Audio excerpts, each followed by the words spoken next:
This thing goes by many names, but you call it a jezva. Years ago, you traveled to Bosnia. On your first day, you went into a cafe and asked for coffee to go. You didn't know Bosnians don't really do that. They sit and talk for hours with tiny cups of coffee made in a jezva.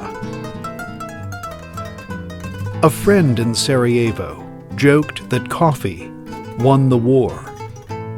It gave the people caffeine, warmth, therapy.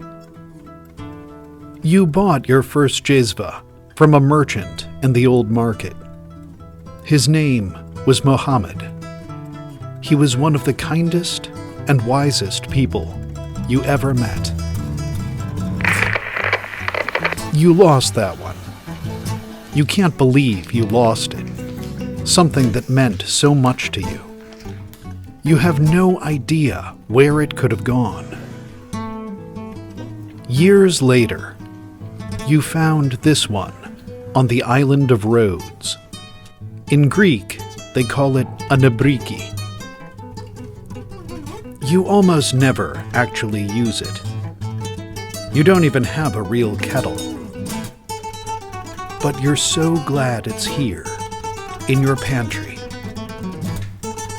And the coffee, it tastes like memories.